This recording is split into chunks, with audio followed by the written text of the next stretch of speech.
Como é bom a presença de Deus nas nossas vidas, como é bom cultuar ao Senhor, como é bom adorar ao Senhor, e como é bom nos reunirmos para prestar culto ao Senhor. As pessoas estão se cumprimentando, todo mundo feliz. Calma aí que daqui a pouco vocês vão abraçar todo mundo, que nem a Nalva falou ontem, de braço inteiro. Tudo bem? Então peço que vocês se coloquem em pé. E eu pediria que esse primeiro momento você orasse ao Senhor. Estaremos ouvindo um prelúdio pelo Ricardo, e nesse prelúdio musical você vai fazer a tua oração de dedicação deste culto ao Senhor. O culto não é prestado pelo ministro, pelo pastor, pela equipe de louvor. O culto é prestado por cada um de nós, e coletivamente a gente sente a presença do Senhor nessa nossa reunião, nesse nosso encontro. Então peço que você feche os seus olhos, dedique ao Senhor este momento. Fechar os olhos não é mistério nenhum, é só para você não ser tirado da sua atenção nesse momento de conversar com o teu Deus.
Santo, eterno, poderoso, soberano Deus, em teu nome nós nos reunimos nesta noite para prestar culto ao Senhor, para te adorar e para reconhecer, Senhor meu Deus, coletivamente com os nossos irmãos, com os teus filhos, a tua soberania, a tua grandiosidade, Senhor. Reconhecer e sentir a graça que o Senhor derrama sobre nós. Portanto, Senhor meu Deus, neste momento nós te suplicamos, ó Pai querido, que aceita o nosso culto, que aceita a nossa adoração, e que, ó Pai querido, nos céus os anjos, querubins, serafins e toda a tua criação celestial adore o teu nome juntamente conosco, assim como, Senhor, cada um que aqui está, que sejam, Senhor meu Deus, adoradores, servos do Senhor. Ó Pai de amor, e se ainda não estamos fazendo conforme o Senhor quer nas nossas vidas, que nesta noite o Senhor fale aos nossos corações, transforme as nossas vidas e usa-nos, Senhor meu Deus, como instrumento em tuas mãos. Que possamos ver a tua glória nesta noite sendo manifestada através daquilo que cantarmos, das nossas orações e da mensagem que será pregada nesta noite, Senhor. Que possamos, Senhor meu Deus, deixar que a brasa viva toque em nossos lábios, e que possamos ser perdoados dos nossos pecados, e que possamos também nesta noite, Senhor, ouvir a tua palavra e dizer sim, ó Pai querido, a ela, e dizer sim ao Senhor, e sair daqui, ó Pai querido, jubilosos, porque podemos sentir, ó Pai querido, o teu toque nesta noite. Obrigado, Senhor. Prestamos culto ao único Deus, Senhor, Criador dos céus e da terra. Mais ninguém tem lugar neste culto para ser adorado, a não ser o Senhor. Obrigado, Pai querido, em nome de Jesus. Nós oramos e agradecemos pela salvação em Cristo Jesus. Amém, Senhor. Os irmãos, dê aquele abraço no seu irmão. Nalva está aí, né? Cadê a Nalva? Mulheres cristãs em ação, vem aqui para frente. Vocês vão estar fazendo a participação de vocês. Já podem se posicionarem aqui. Acampantes, venham todas para cá. Chegaram? Ih, Kézia, as mulheres não estão vindo não. Acho que só ouve a voz da chefe, ou melhor, da mestre. Irmãs, se posiciona aqui na frente rapidinho.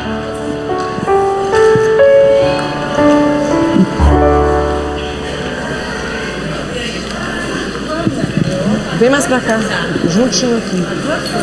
Tem que cantar. Irmãs, irmãos, nós estivemos domingo passado com um grupo de mulheres, né, no acampamento. E lá nós tivemos momentos em que estivemos refletindo sobre o tema Mentes Renovadas, Mulheres Transformadas. E foi um momento abençoador na vida da gente. E o hino é uma oração. E nós vamos estar cantando para a igreja. E as irmãs que quiserem também, as mulheres que quiserem também cantar esse hino, possam estar cantando conosco aqui, assumindo também essa oração no seu coração. Vamos estar falando todas o tema e a divisa. 1, 2, 3. Tema: Mentes renovadas, mulheres transformadas. A divisa: e não sede transformados com este mundo, mas sede transformados pela renovação do vosso entendimento, para que experimenteis qual seja a boa, agradável e perfeita vontade de Deus. E o hino vai ser Transformada.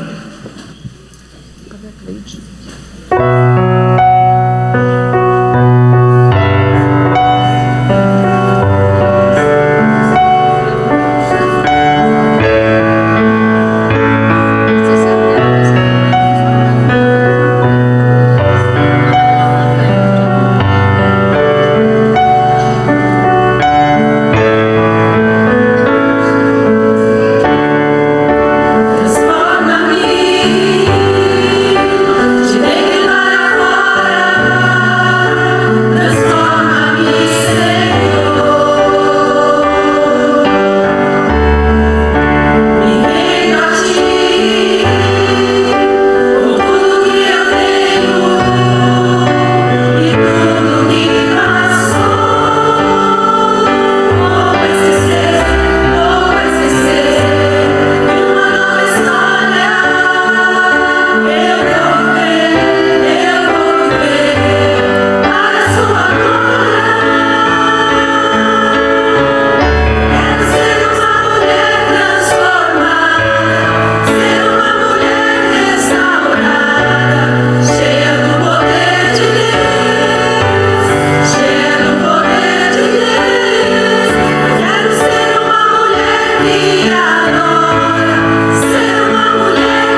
pastor que estivesse vindo orar por nós mulheres, né? Pela responsabilidade que nós, lá no acampamento, nós revimos, né? Que temos diante da nossa família, diante da sociedade aí fora. Vamos orar? Deus, em nome de Jesus, nós te louvamos pelo teu amor, pelo teu poder, pela tua graça. E nós te louvamos de maneira especial nessa noite pelas mulheres da tua igreja, servas do Senhor, mulheres que têm se submetido à tua vontade e têm sido, ó Deus, braço direito no ministério pastoral nessa igreja há 57 anos. Nós te louvamos porque o Senhor as alcançou, transformando as suas vidas, e através delas o Senhor tem abençoado grandemente, não somente a sua família, como também a igreja e a sociedade. Por isso também nós te louvamos pela vida dessas mulheres, e nós pedimos ao Senhor que a cada dia elas sejam renovadas no modo de pensar, não se conformando com aquilo que o mundo traz, não se conformando com a acomodação que há no mundo, mas sempre sensíveis à voz do teu Espírito Santo. Os desafios do tempo podem ser diferentes, mas que o desejo de cada coração seja o mesmo, de estar se consagrando ao Senhor dia após dia. Que o Senhor, que conhece o íntimo do coração das nossas mulheres, que o Senhor possa atender os desejos do coração, de tal maneira que o nome do Senhor seja glorificado na vida delas e através da vida delas. O Senhor conhece as irmãs que têm as suas lutas nos seus casamentos, nas suas famílias, com seus filhos. O Senhor conhece o coração daquelas que ainda lidam com o dilema da vida profissional. O Senhor conhece aquelas que vivem talvez um momento de frieza espiritual, mas nós cremos no teu poder, nós cremos no Senhor, nós cremos que o Senhor planejou este encontro no acampamento, no retiro espiritual, para também tratar cada coração diante das feridas. E nós temos a plena certeza que o Senhor falou a cada coração, que o Senhor reanimou aquelas que estavam abatidas, que o Senhor perdoou aquelas que estavam em pecado, que o Senhor transformou aquelas que reconhecem que precisam da transformação vinda do Senhor.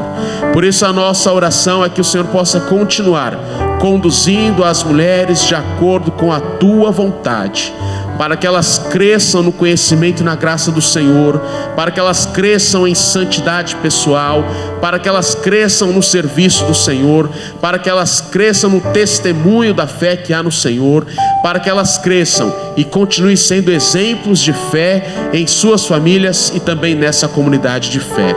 Nós oramos agradecidos no nome precioso de Jesus Cristo. Amém. Amém.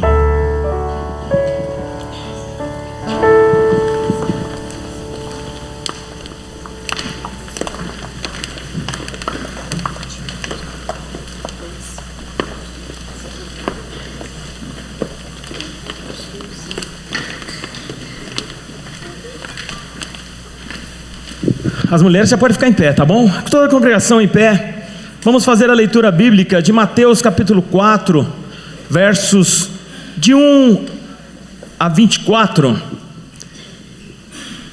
Mulher samaritana, equipe, pode ficar aqui já comigo.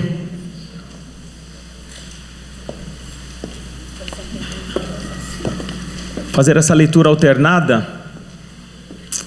Então Jesus foi levado pelo Espírito ao deserto para ser tentado pelo diabo.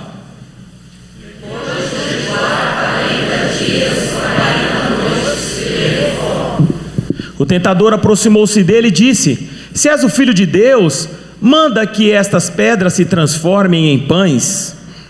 Jesus respondeu: Está escrito, nem só de pão viverá o homem, mas de toda a palavra que procede da boca de Deus. Então o diabo o levou à cidade santa, colocou-o na parte mais alta do templo e lhe disse: Se és filho de Deus, joga-te aqui para baixo, pois está escrito: Ele dará ordens a seus anjos a seu respeito, e com as mãos deles o segurarão, para Jesus lhe respondeu: também está escrito: não põe à prova o Senhor, o seu Deus.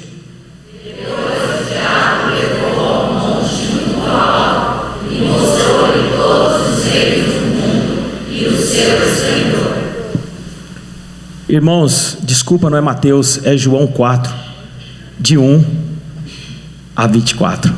Por favor, João, mulher samaritana, Evangelho de João. Agora sim, né? Os fariseus ouviram falar que Jesus estava fazendo e batizando mais discípulos do que João.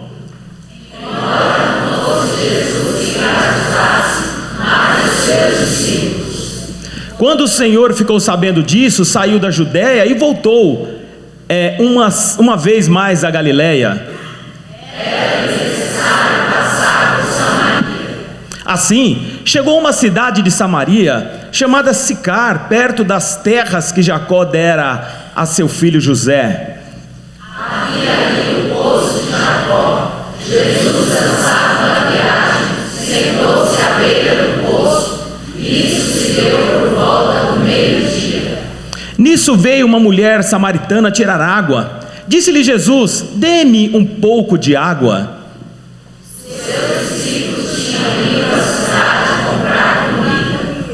A mulher samaritana lhe perguntou: como o Senhor, sendo judeu, pede a mim, uma samaritana, água para beber? Pois os judeus não se dão bem com os samaritanos.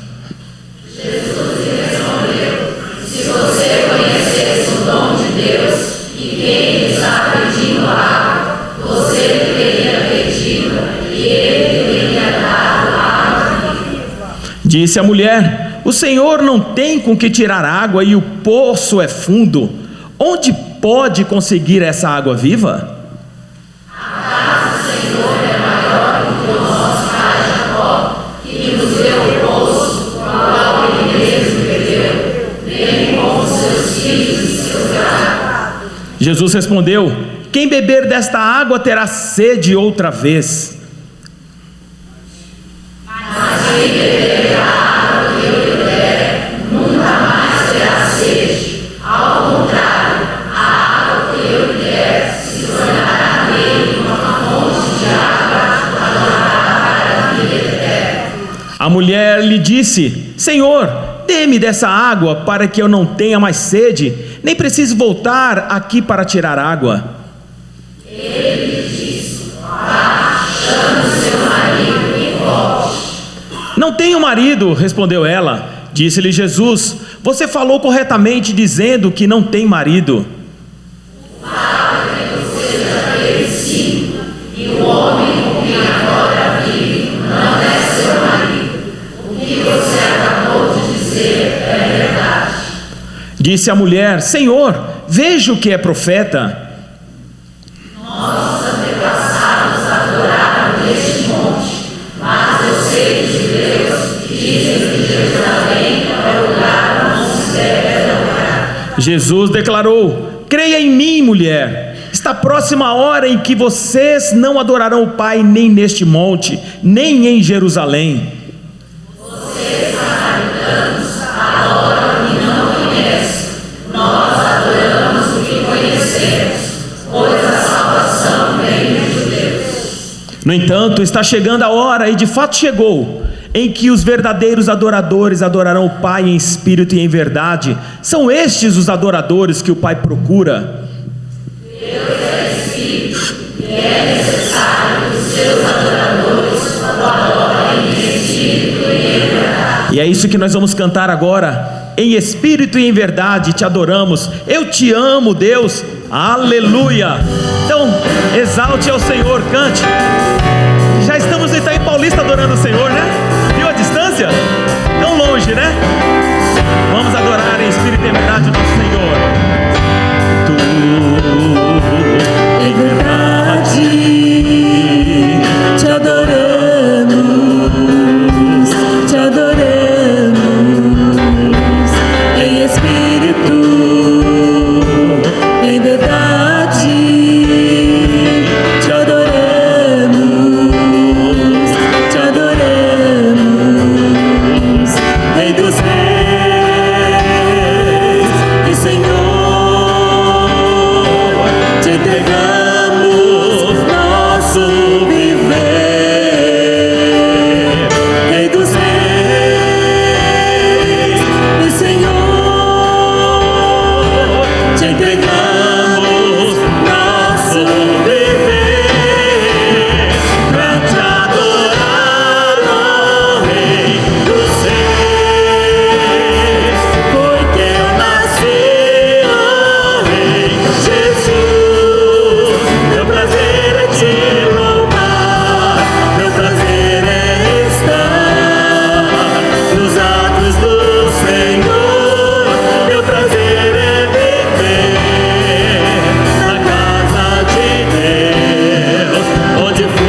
vocês terão 1 minuto para escolher uma pessoa com quem você vai orar. Não vale o marido que está do lado.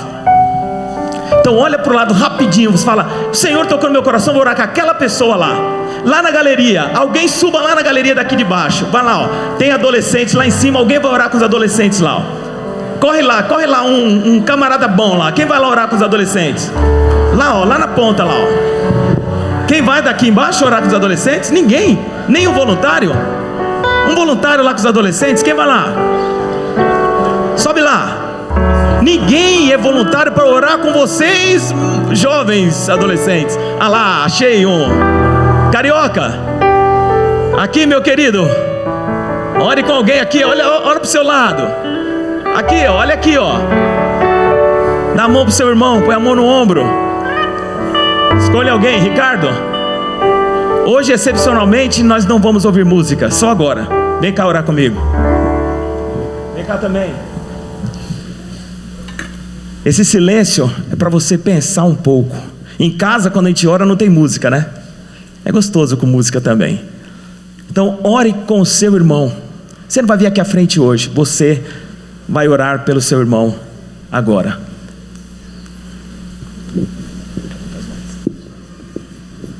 Ó Deus, muito obrigado, Pai, por poder, Senhor. Mas amor esteja, que ele seja.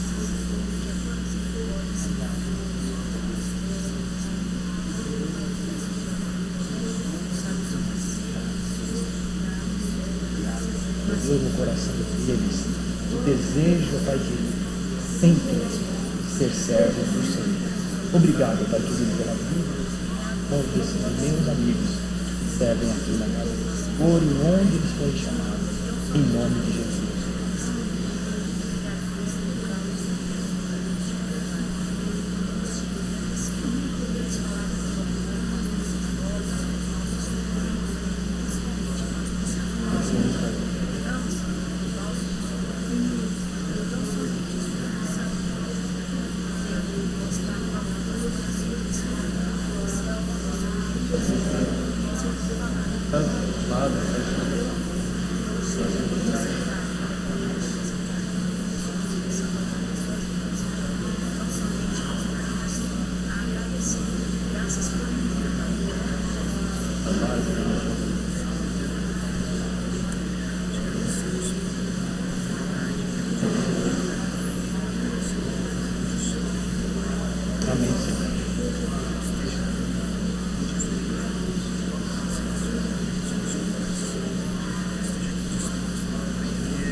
Jesus, amigo, temos mais chegados que o irmão.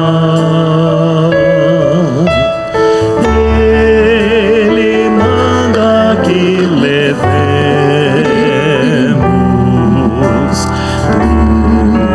tudo a Deus em oração.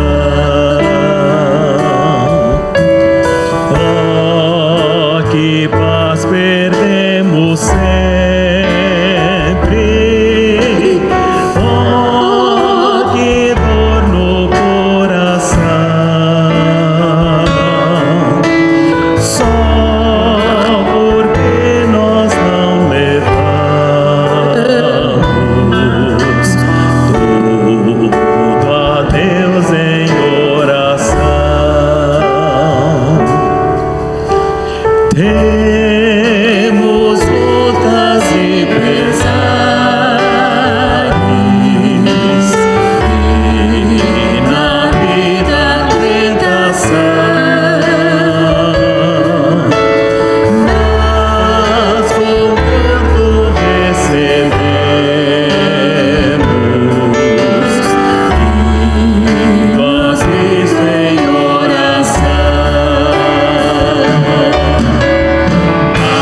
poder assentar, queridos.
Quero chamar a Neuza.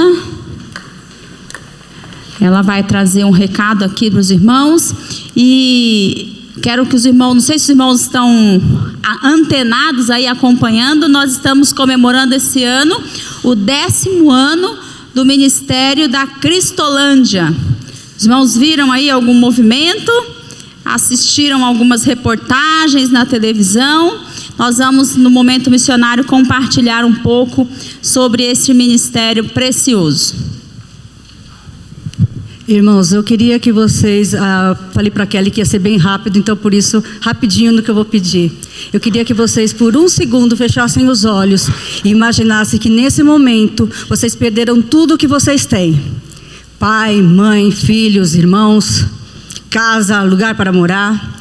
Imaginem-se agora que vocês têm 5 anos, 10 anos, menos de 18 anos e vocês estão nessa situação. Será que como é que vocês conseguiriam? Como é que vocês pensariam?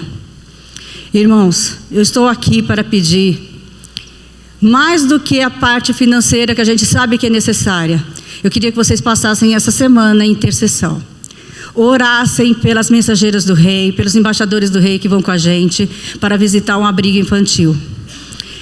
Elas estão numa situação que elas nem estão para serem adotadas e elas não têm mais a proteção paterna, materna.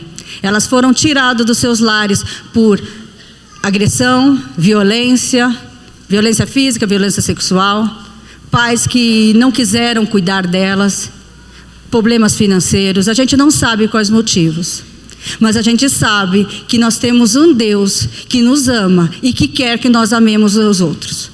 Que é nossa obrigação, é nossa função estarmos aqui na terra, é para transbordar o amor do Senhor para com eles. Esse é o momento da gente mostrar a glória do Senhor. É para isso que nós estamos aqui. Senão, no momento que nós aceitássemos Jesus, a gente já seria levado aos céus. Mas a gente fica aqui para aprender mais a viver como a gente vai viver um dia quando chegar lá.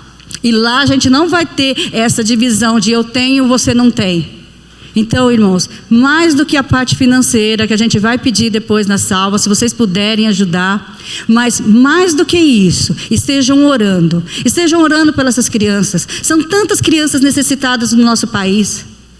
Às vezes a gente vive muito no nosso mundinho, numa bolha que a gente tem nossa casa, nosso lar, vimos para a igreja, banquinhos estofados, tão sossegado, tão gostosinho, irmãos que nos amam, o aniversário da Nalva ontem, aquela bênção, aquela alegria, e a gente esquece às vezes que tem pessoas que não estão tendo isso. Então o que a gente pede para vocês é, estejam intercedendo, estejam em intercessão essa semana inteira, estejam orando, vocês vão orar para os seus motivos particulares, mas vão lembrar todas as vezes que vocês forem orar, Senhor, capacita, dê amor, dê sabedoria, transborda o seu coração, o teu amor no coração de cada uma das meninas, que a gente saiba o que falar, que a gente saiba como olhar, porque às vezes até num olhar pode transformar a vida deles. Estejam em oração, irmãos. Obrigada.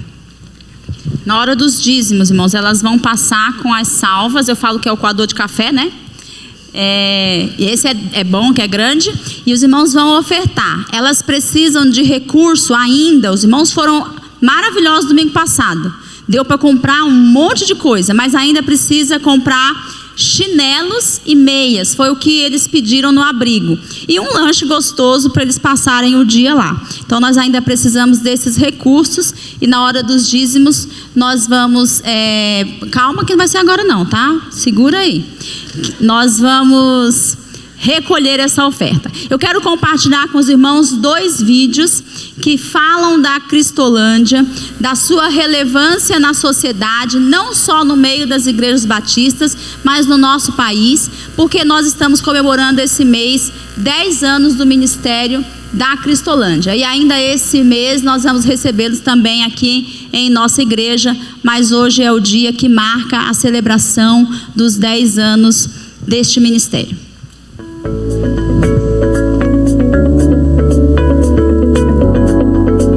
Olha, a gente sempre mostra aqui uma quantidade imensa de crimes motivados pelo tráfico de drogas. A gente mostra também as consequências do uso de drogas e o destino, né, de quem decide viver essa vida torta, essa vida do crime, né? Sim, mas hoje a gente vai mostrar também o outro lado, de quem conseguiu mudar de vida e buscar novos caminhos. Você vai conhecer agora um projeto de uma igreja que há 6 anos vem transformando a vida de muita gente. Pois é, e quem vive essa experiência garante que mudar de vida é possível sim. As pessoas pensam assim, não, pode ser vergonhiça dele, estar nas drogas, pode ser pouca vergonha estar nas drogas, não, mas é uma doença. Quase perdi minha família, emprego já não estava tendo mais. Estava realmente totalmente desiludido, né, sem perspectiva de futuro. E após a minha separação, né, da minha esposa, eu tive uma briga muito ferrenha com a minha família e fui para a rua. O caminho entre o que eles contaram e o que foi cantado existe e passa por esse lugar. Há 6 anos, todos os dias, as portas desse projeto social se abrem para oferecer café da manhã, banho e apoio a pessoas em situação de rua. Fiquei praticamente uns 15 dias, né? Uns 15 dias na rua. Eu deixei ser levado pelas drogas. Eu cheguei a vender minhas roupas, né? Eu vendi meus calçados, eu não tenho vergonha de falar, porque é realidade, né? Quem pende pelo caminho das drogas só tem a perder. O desespero em vender tudo era para sustentar o vício no crack. Muita gente que chega aqui também é viciado. E aí decidem ficar porque querem largar o vício. Não é fácil. Lodemir sabe bem. Hoje, andando pelas ruas, ele conta sua história. Mas antes, as ruas, lá em São Paulo, eram a casa dele. Ele morou na Cracolândia. Morei na maior Cracolândia da América Latina, que nesse exato momento, nesse horário, mais de 2.000 pessoas estão ali usando crack. E um dia, depois de 22 anos lutando contra as drogas, eu fui alcançado por Deus. Hoje em dia ele se tornou um missionário, ajuda a tirar outras pessoas do vício. Quem aceita a ajuda fica cerca de 40 dias aqui nessa unidade do projeto. Depois dos 40 dias naquele lugar que a gente mostrou lá no centro de Vitória, quem quer continuar com o tratamento é convidada a vir para esse outro lugar aqui, que fica na Serra. É um lugar grande, é um lugar muito bonito, repleto de atividades, e o tratamento completo aqui dura de 1 até 2 anos. E a garantia é de que quem completa esse tratamento sai daqui com a vida transformada.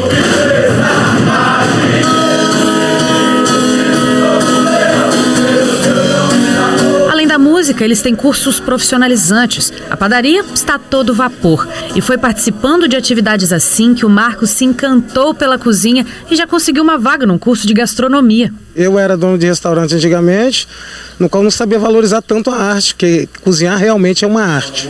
Um lugar como esse tem a intenção de mostrar que sim, é possível. Nós entendemos como igreja que nós temos uma parcela preciosa nesse desafio da recuperação. Eu sei que talvez muitas pessoas nem acreditam ou questionem, mas nós trabalhamos na vida do nosso aluno essa experiência com Deus.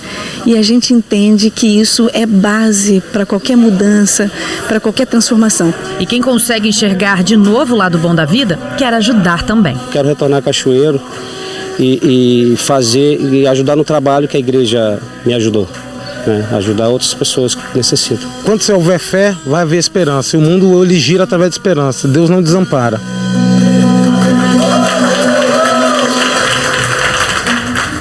Cara, sensacional. Que bom saber que existe esse exército do bem. O projeto funciona em todo o país. Aqui no estado, ele é mantido por cerca de 700 igrejas batistas, em parceria com instituições privadas e também prefeituras. Quem precisa de ajuda não paga nada. É tudo de graça.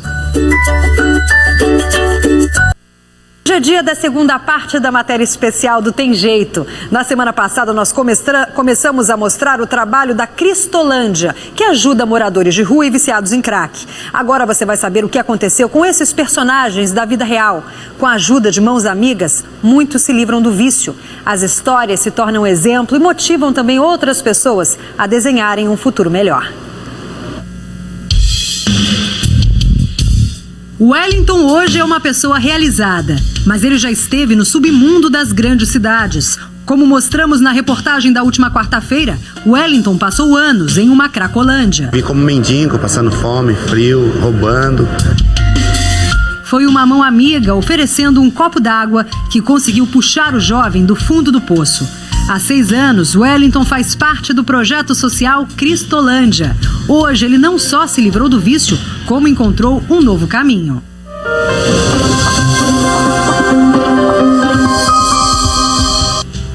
Trabalhar em função do próximo se tornou uma missão de vida. Ele não tem mais vícios e foi na fé que se encontrou. Wellington é um dos pastores da igreja, mas a recuperação não foi um processo fácil. É abstinência, né? O início do tratamento é um momento muito crucial, porque é aquele momento de encontro, de busca. O passado nebuloso serviu de lição.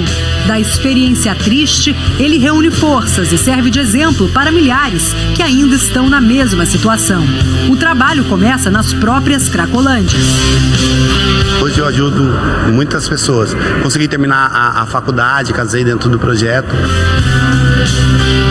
Essas imagens de um documentário mostram o trabalho feito pelo projeto Cristolândia.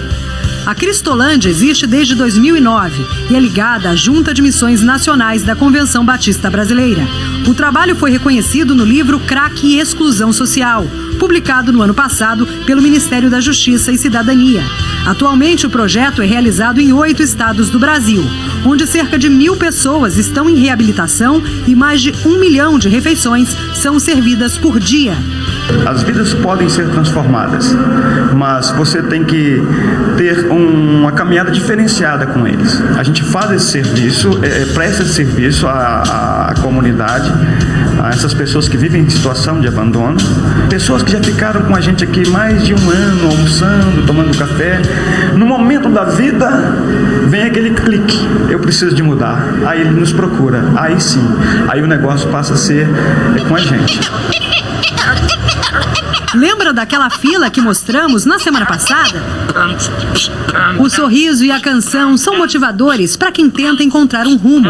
Na rua, a arte se manifesta da forma mais singela e com muito talento. Tirando da mente, esse é o presente, tão contundente, não sai da frente, que a chapa é muito quente. Obrigado, amo vocês aí, viu, por Deus, valeu. A inspiração vem ali mesmo, na fila. A arte desabrocha, uma faca na mão e a flor se abre. Às vezes me vêm com a faca na mão, na rua, acham que eu vou assaltá-los. Mas, na verdade, eu pego um pedaço de folha de coqueiro e transformo numa bela graça que é a arte. Que é um presente para você. Em nome da arte, essa é a demonstração do meu amor pela arte. Muito bonito, obrigada. Sim, aqui eles ganham a oportunidade de se mostrarem como verdadeiramente são em seus corações, seres humanos. Nós acompanhamos o atendimento dado aos moradores de rua e viciados em crack, que visitam a unidade atrás do café da manhã, de um banho. As portas se abrem e a fila anda. Aqui, eles recebem mais do que alimentos. Eles apresentam carência de tudo, por falta de vitamina, proteína, porque eles largam tudo para usar a droga, né? Então, eles não se alimentam, não bebem água, então chega com desnutrição, às vezes desidratado. A gente encaminha esses usuários para a rede pública de saúde, onde eles passam por consultas médicas, realizam vacina. A hora do banho é especial. Lavar a alma, tirar o peso da vida. Ganhar roupas novas e reforçar a esperança na fé de um dia ter uma vida melhor. Pequenos passos que podem levar esses homens e mulheres a grandes saltos. O projeto ainda conta aqui no Rio com um centro de reabilitação. Como eles costumam falar, uma escola da vida, onde aqueles que ganham o abrigo aprendem uma profissão e, principalmente, a viver novamente. Lá eles estão aprendendo regras, né? Porque vivia de forma desordenada aqui fora. Então lá ele está reaprendendo as coisas. Horário de levantar, de tomar café, de almoço, banho. Um projeto apoiado não apenas por quem é evangélico da Igreja Batista, mas também por pessoas de outras religiões. E eu tenho muita felicidade de encontrar com alguns nas ruas aqui e me chamar, pastor, eu queria almoçar com o senhor, eu quero pagar um almoço para o senhor porque isso é coisa do meu salário. Hoje eu tenho felicidade de pegar o meu dinheiro, compartilhar com coisas boas. Alexandre da Silva é mais uma prova de que sair das ruas e até do mundo do crack pode ser possível. Hoje ele tem profissão, cabeleireiro. Um dia também passei pela rua, aonde que eu entrei na Cristolândia. Hoje estou fazendo radical, aonde que eu ajudo a cortar cabelo, a pregar, a fazer na cozinha. É tudo melhor. Hoje as mãos que eram usadas para acender a pedra maldita são dedicadas a mudar o visual. Como conhecedor do sofrimento de quem vive nas Cracolândias, Alexandre é categórico ao dizer que o uso da força não auxilia em nada os usuários de crack. Se fosse a força, eu não estaria aqui hoje. Estou no projeto há 2 anos já, 2 anos e meio. E hoje eu ajudo muita gente aí. É bom vir para se tratar, né? Sair limpo, né? O crack tem jeito, os vícios têm jeito. Sair das ruas e conseguir uma vida melhor também tem jeito. A transformação é possível, principalmente com a ajuda de pessoas que acendem uma luz na vida de quem tenta sair da sombra.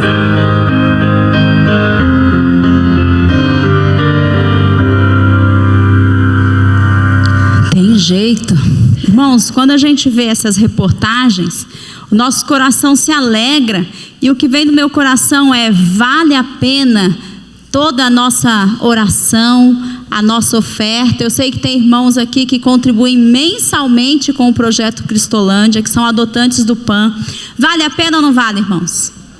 Vale a pena. E é por isso que a gente continua ano após ano levantando uma grande oferta de missões para que mais pessoas sejam alcançadas, transformadas e tenham uma nova vida em Cristo Jesus. Vamos nos colocar de pé e agora nós vamos dedicar os nossos dízimos e ofertas.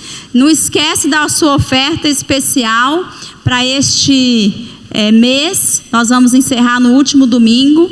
Nós vamos ofertar aí o nosso pé, né? Não esqueci, não. E aí, se você trouxe hoje o seu pé, você já coloca aqui no envelope. E também separe aí a sua oferta para... Não é para pôr o pé dentro, não, porque eu já estou vendo os irmãos assim, querendo pôr o pé dentro da salva. Calma. É a oferta, né? E aí nós vamos também contribuir com as meninas aí que vão prestar esse serviço tão importante de amor ali no abrigo no próximo sábado, que é o Dia das Crianças. Vamos adorar o Senhor cantando neste momento.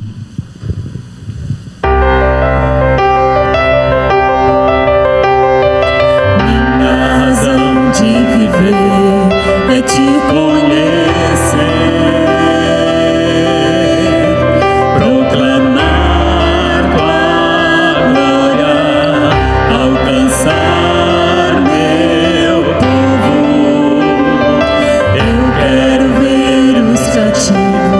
Libertos do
logo após, o pastor estará com a palavra para a mensagem.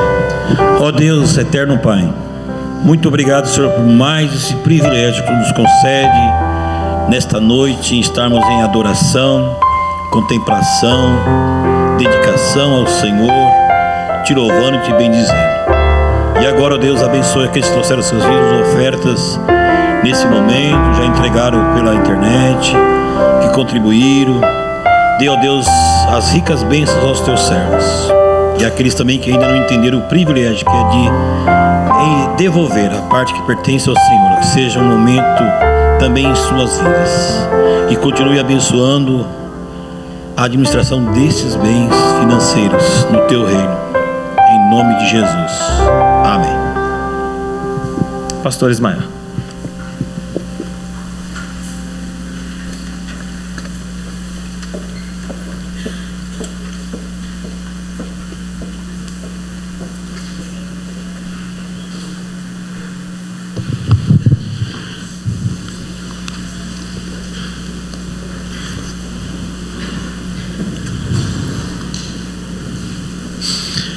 Quando desistir é a primeira opção.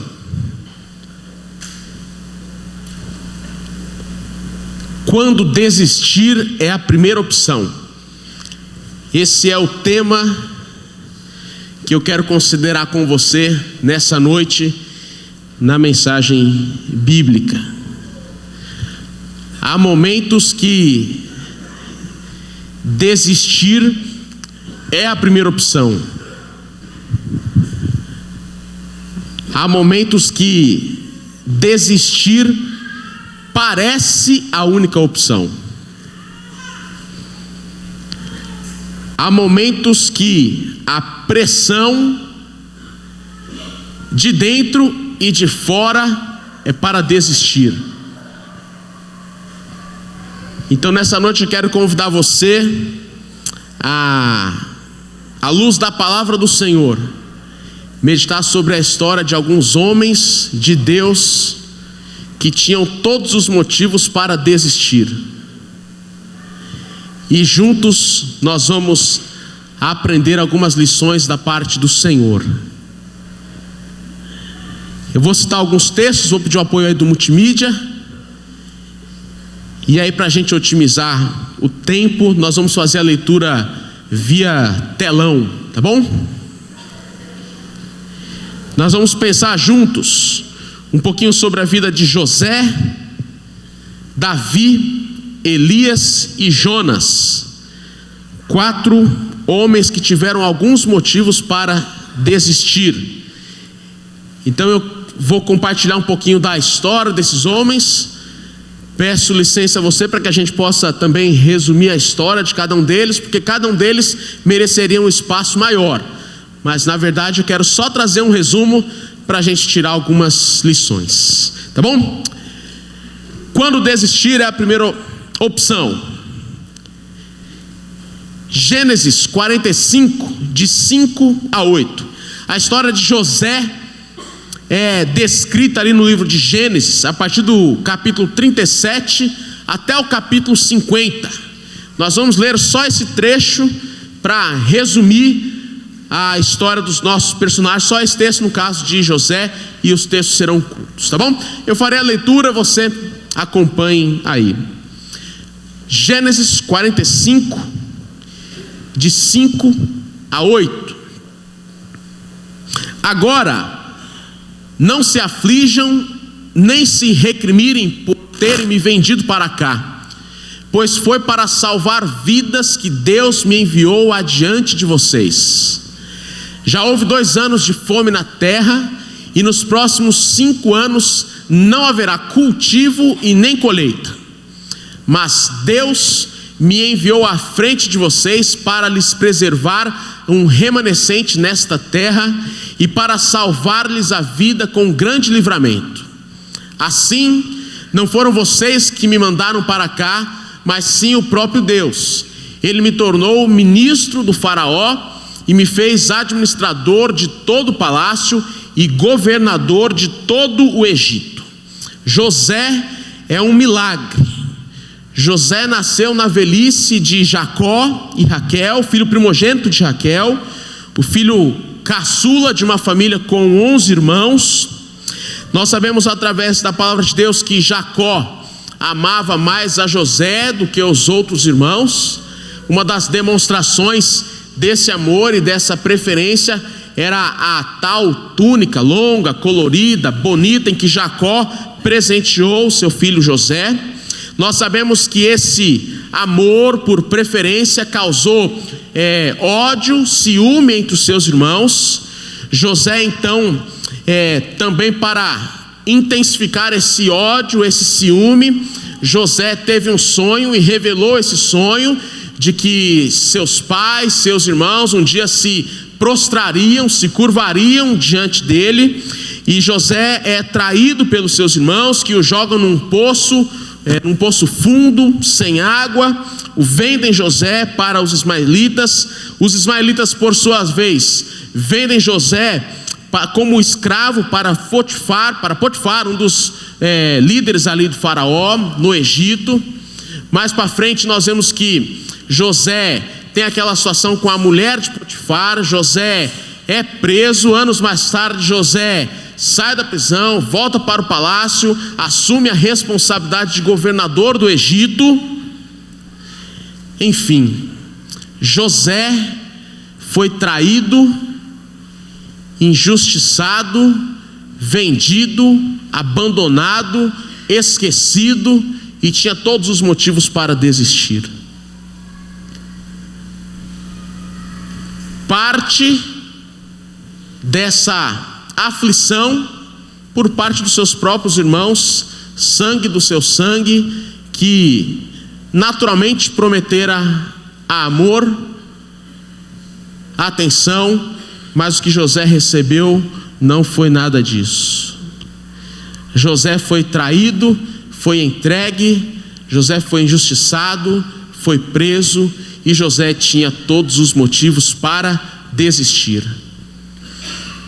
Para José, a primeira opção seria desistir. Mas a história de José nos ensina algumas lições. Talvez a palavra do nosso tempo: José foi resiliente. O pastor Irlande Pereira de Azevedo, ele diz que resiliência tem 3 ações.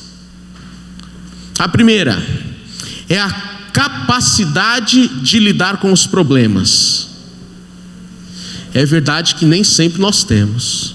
A segunda, a capacidade de enfrentar e suportar as dificuldades. É verdade que nem sempre nós temos. E a terceira, resistir à pressão, porque nem sempre os problemas terão solução. Essa me chama mais atenção,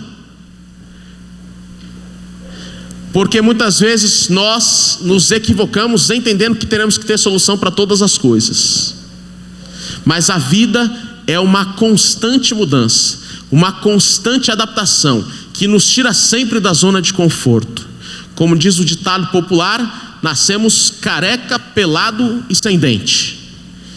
E até para ter tudo isso, dói. Desde o início a gente aprende a resistir à pressão.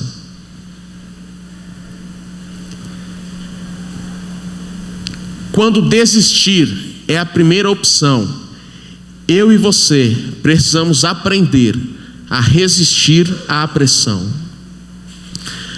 Porque a pressão dói, a pressão nos tira da zona de conforto, a pressão nos coloca em posição de vigilância, porque nós ficamos atentos a tudo e a todos os movimentos que acontecem ao nosso redor, sempre tentando prever alguns sinais, para que possamos nos antecipar ao fato, mas nem sempre isso é possível.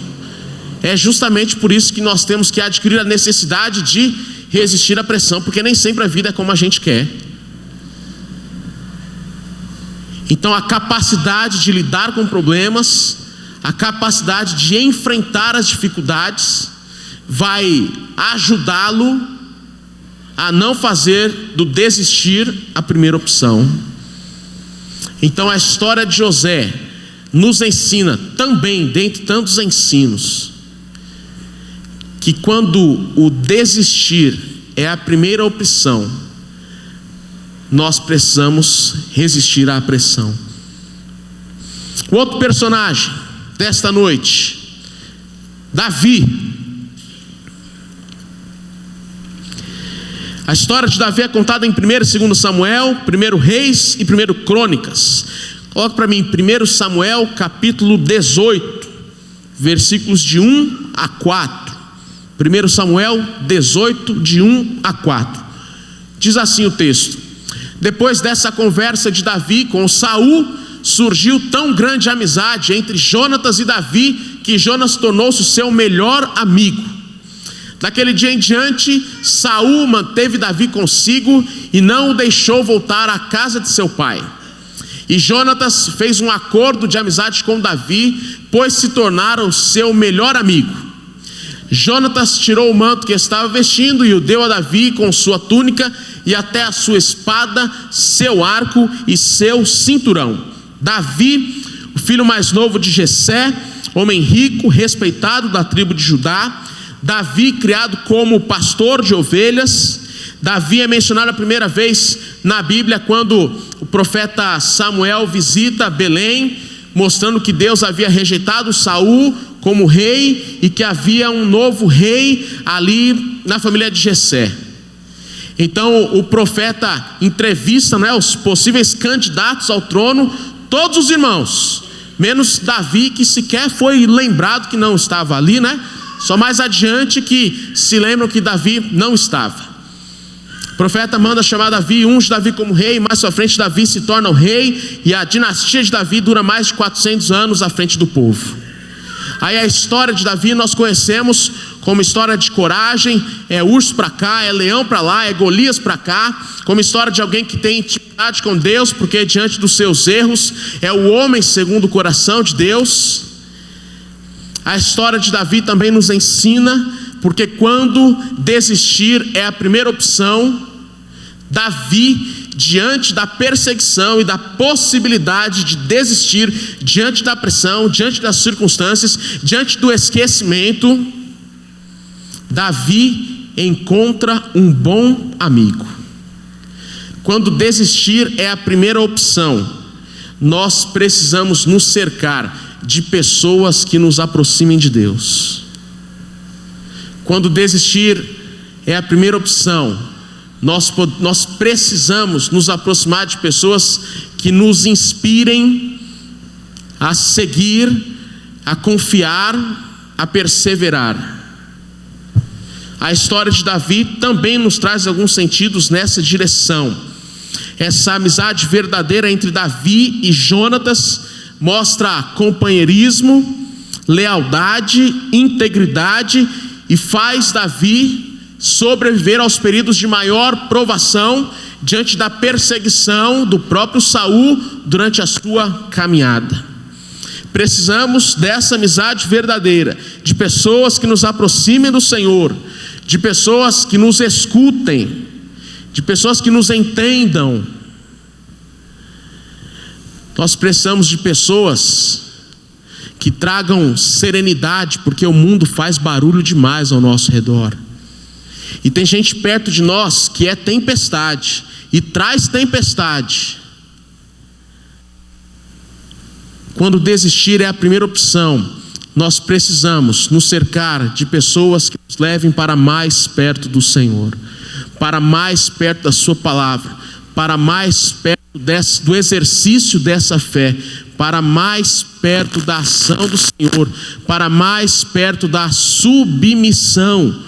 Aquele texto do salmista em que diz: aquietai-vos e sabei que eu sou Deus, é um dos textos mais necessários no nosso contexto, quando as pressões estão por todos os lados e nós precisamos perseverar, e nós precisamos persistir, e nós precisamos avançar. Quando desistir é a primeira opção, nós precisamos nos lembrar que uma das etapas, um dos passos é se aquietar na presença do Senhor. Essa aqui está na presença do Senhor. É confiando que o Senhor há de agir no tempo dele, conforme o propósito dele. Que nós podemos até não saber, como muitas vezes não sabemos, mas que Deus continua agindo, porque até o silêncio de Deus é resposta às nossas orações. Até o silêncio de Deus é trabalhar do Senhor sobre as nossas vidas. Até o silêncio de Deus faz parte do ensino do Senhor para as nossas vidas. O terceiro personagem desta noite, Elias. 1 Reis, capítulo 19, versos 3 e 4. A história de Elias está registrada ali em 1 Reis, capítulos 17, 18 e 19. 1 Reis 19, 3 e 4 diz assim: Elias teve medo e fugiu para salvar a vida. Em Berseba de Judá ele deixou o seu servo e entrou no deserto, caminhando um dia. Chegou a um pé de giesta, sentou-se debaixo dele e orou, pedindo a morte. Já tive o bastante, Senhor, tira a minha vida, não sou melhor do que os meus antepassados. A história de Elias também conhecida. Elias nasceu na cidade de Tisbe, foi levado por Deus como profeta para confrontar o povo de Israel, num tempo em que esse povo estava abandonando a adoração ao Deus vivo e se rendendo ao profeta Baal. Elias já havia vivido grandes experiências com o Senhor no riacho em Querite, diante da viúva de Sarepta e a batalha do Monte Carmelo. E mesmo diante das grandes experiências que Elias havia vivido com o Senhor, provado do poder do Senhor sobre a sua vida, Elias temeu. E diz o texto que ele teve medo. Diz o texto que ele fugiu. Diz o texto que ele deixou o seu servo e optou pela solidão. Diz o texto que Elias teve medo de morte. Inclusive pediu a Deus pela própria morte. Quando o desistir é a primeira opção, Elias nos ensina que o caminho mais fácil é desviar os olhos do Senhor. E nós precisamos concordar que nós fazemos isso com certa regularidade. Desviamos os olhos do Senhor e olhamos para as circunstâncias ao nosso redor. E quando olhamos para as circunstâncias ao nosso redor, as circunstâncias e suas características peculiares nos engolem, nos consomem e contribui para afastarmos os olhos daquele que é o autor e consumador da nossa fé. A história de Elias nos ensina isso.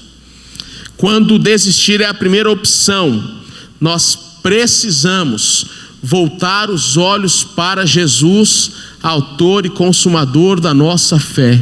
Manter os olhos em Jesus vai nos ajudar em duas situações. A primeira é que nós não vamos olhar com pessimismo para a realidade do presente. Porque por mais que haja lutas, por mais que haja problemas, por mais que haja dificuldades, por mais que haja situações que não sabemos como nos portar, como falar, como decidir, o que fazer, quando fazer, há um entendimento de que Deus está no controle. E se Deus está no controle, eu só preciso me aquietar na presença dEle e olhar firmemente para Ele, porque as circunstâncias vão passar. O salmista também diz que o choro pode durar uma noite, mas a alegria vem ao amanhecer. A tristeza tem fim, a tristeza cessará. E não será somente após a morte, a tristeza cessará ainda hoje na nossa experiência, quando mantemos os olhos fixos em Jesus. A realidade pode não mudar, mas o seu coração diante dessa realidade mudará. Os problemas podem continuar o mesmo, mas o seu coração, o seu olhar, a sua boca será diferente diante dos problemas, diante das situações, porque o olhar em relação ao presente e às suas dificuldades não vai impedi-lo de enxergar a mão do Senhor em sua vida. A segunda característica é que quando nós mantemos os olhos fixos em Jesus, nós também temos condições de manter a perspectiva em relação ao futuro.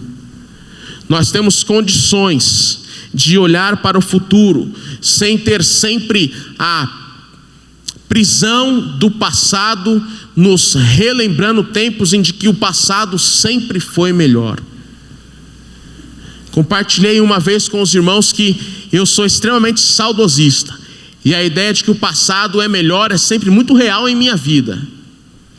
Mas quando nós mantemos os olhos em Jesus, é o próprio Jesus que nos ajuda a não somente olhar com um olhar realista para o presente, mas também manter viva a esperança de um futuro diferente, de um futuro melhor, porque os cristãos, embora passem por lutas, estão caminhando em direção a um caminho melhor. Por mais que haja sofrimento, por mais que haja dor, por mais que desistir seja a primeira opção, o cristão que tem os olhos em Jesus consegue resistir e continuar apesar das circunstâncias. A história de Elias nos ajuda dessa maneira. E por fim, o nosso quarto homem, Jonas. Capítulo 1, versos de 1 a 3.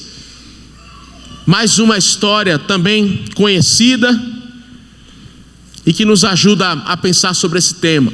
A palavra do Senhor veio a Jonas, filho de Amitai, com esta ordem: vá depressa à grande cidade de Nínive e pregue contra ela, porque a sua maldade subiu até a minha presença. Mas Jonas fugiu da presença do Senhor, dirigindo-se para Tarsis. Desceu à cidade de Jope, onde encontrou um navio que se destinava àquele porto. Depois de pagar a passagem, embarcou para Tarsis, para fugir do Senhor.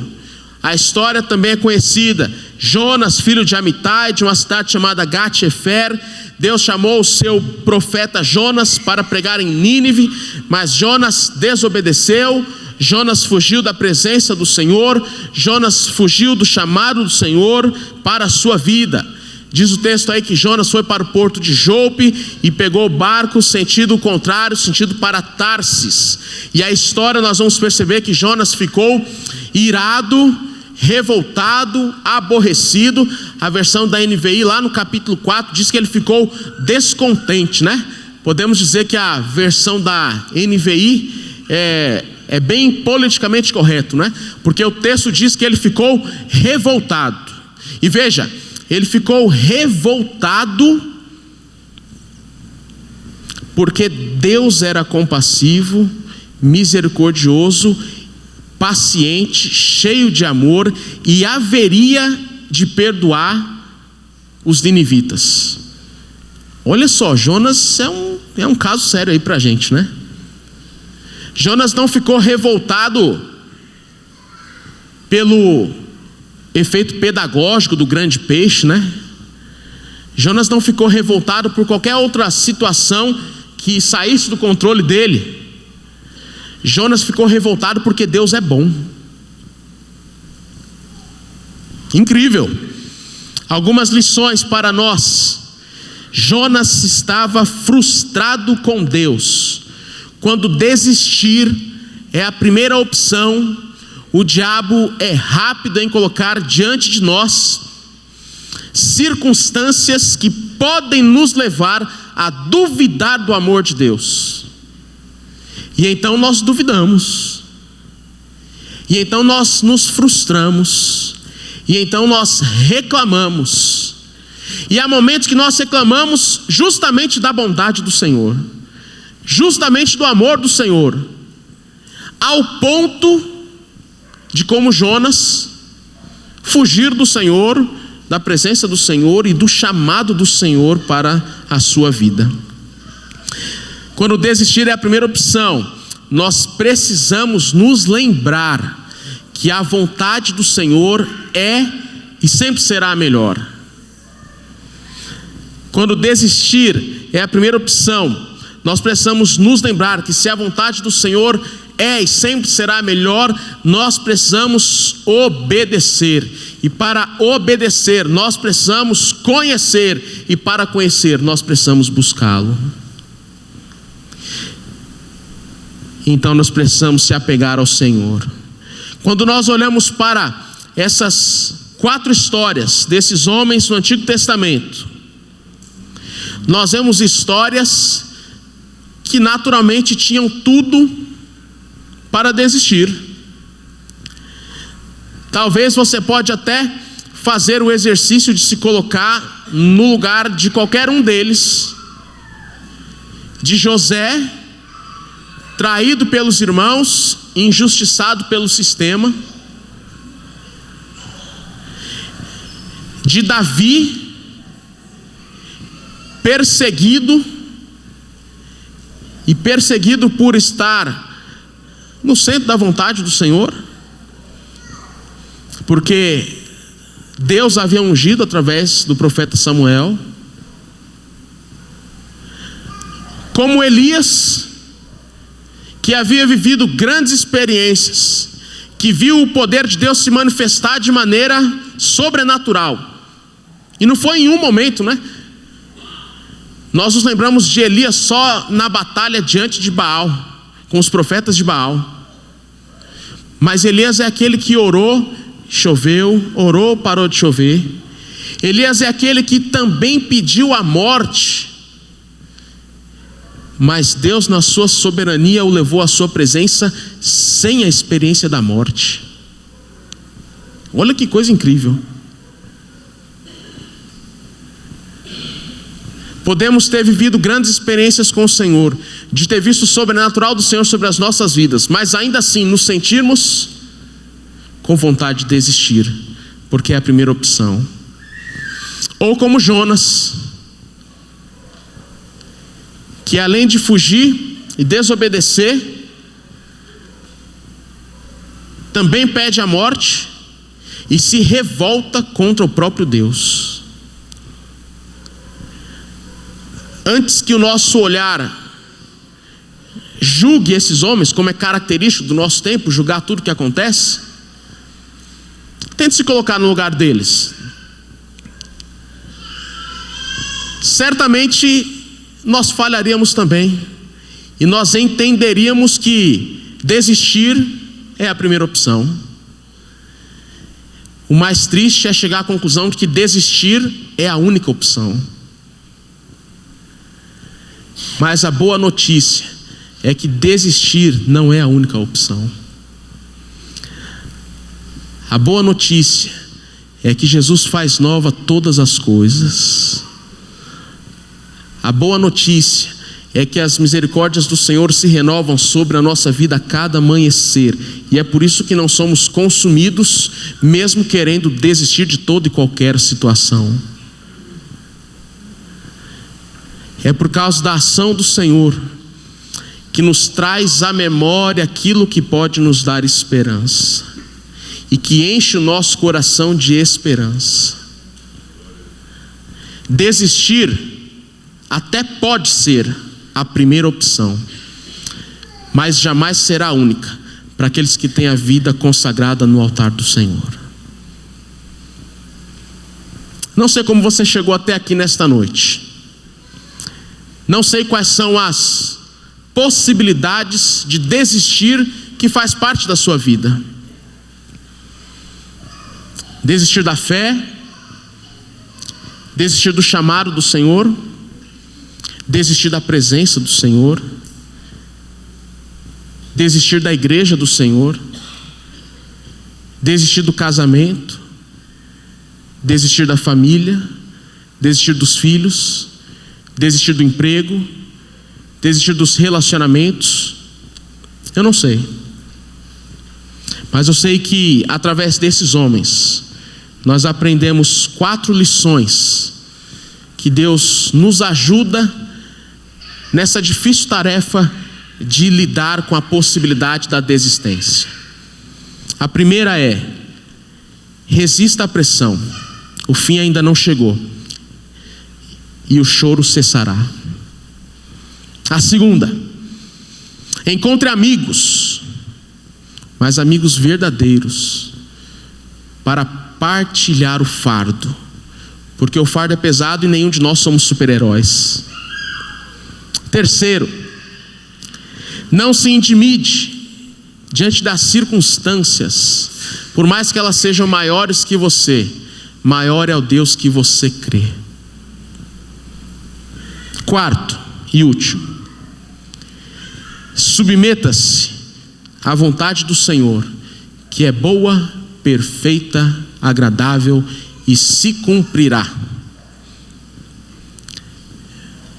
E se cumprirá para a glória dele, porque é ele quem tem conduzido as nossas vidas conforme a sua vontade. Baixe sua cabeça, feche seus olhos. Se nessa noite o Espírito Santo do Senhor falou ao seu coração, te confortou, te encorajou,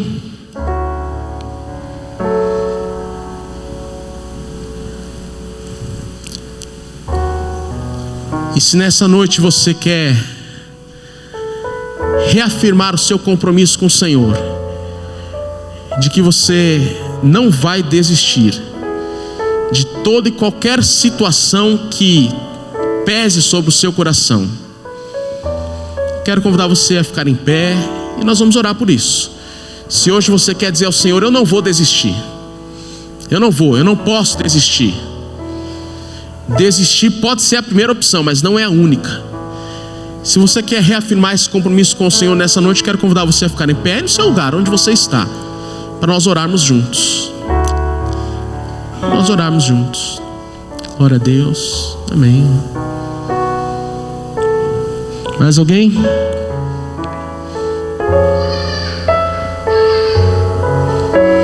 Se você quer dizer: eu não vou desistir, eu preciso do Senhor, eu preciso da sua ajuda, eu preciso da sua direção, eu preciso da sua orientação, eu não estou entendendo nada, mas eu confio no Senhor. Nós vamos orar.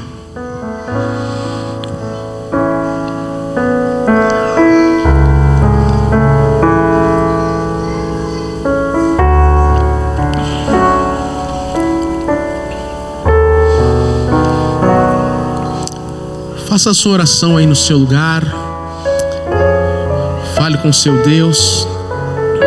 Ele conhece o seu coração, Ele conhece as suas motivações, Ele te ama apesar das suas falhas, e Ele está sempre pronto a recomeçar aquilo que talvez o mundo tenha roubado do seu coração.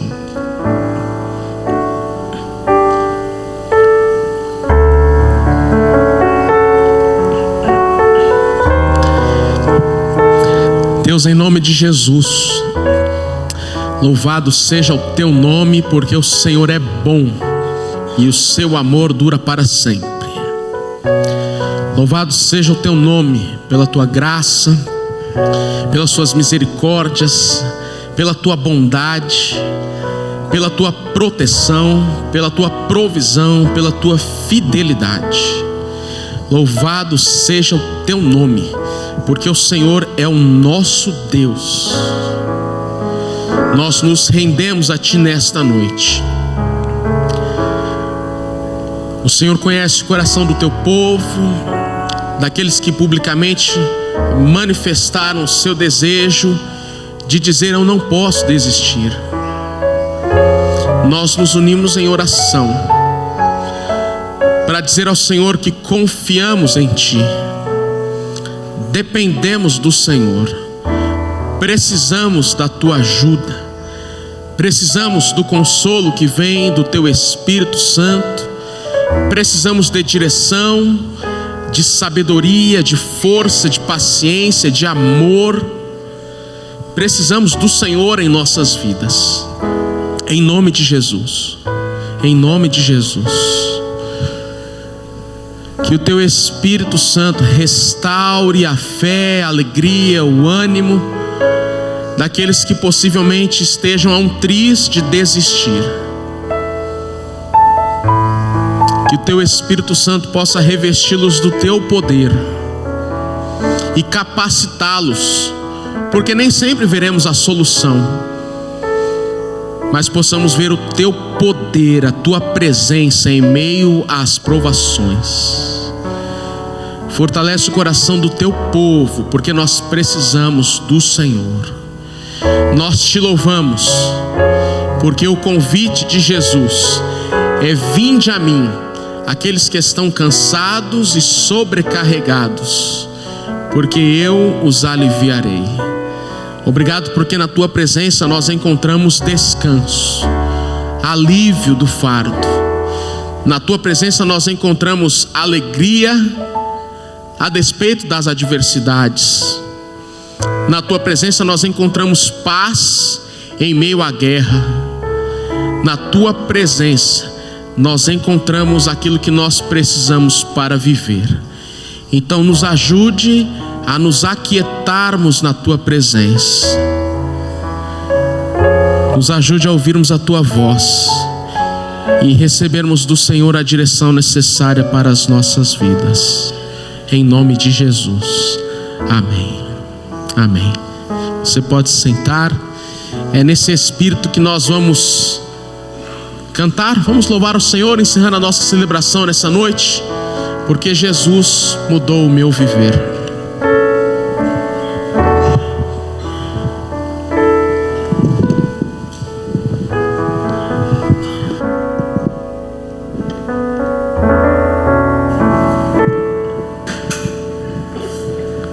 Jesus Cristo mudou,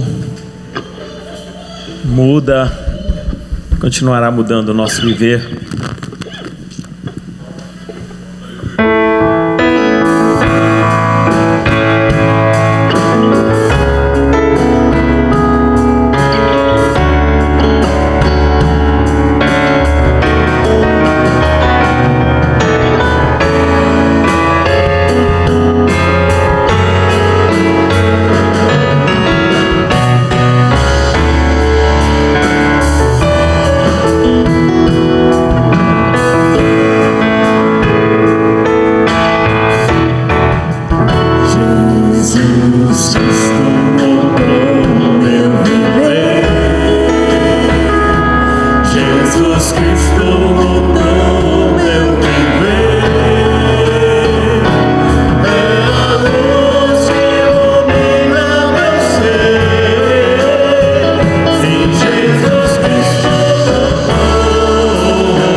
Quando desistir é a primeira opção, lembre-se da paz e do perdão que há em Jesus Cristo, porque Ele mudou o nosso viver para a sua glória. Amém?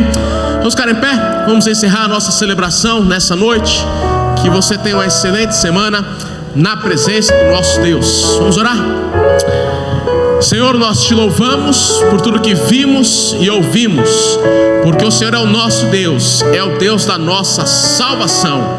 Te louvamos, te exaltamos, te agradecemos, confiamos no Senhor, te amamos. Queremos nos submeter à tua vontade para as nossas vidas, hoje e para todos sempre.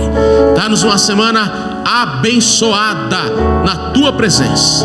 Que o amor de Deus, a graça salvadora do Senhor Jesus Cristo, a comunhão e as consolações do teu Espírito Santo seja com cada um de nós, com todo o teu povo espalhado nesta terra, hoje para todos sempre. Amém e amém.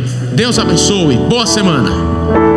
Jesus Cristo, meu viver.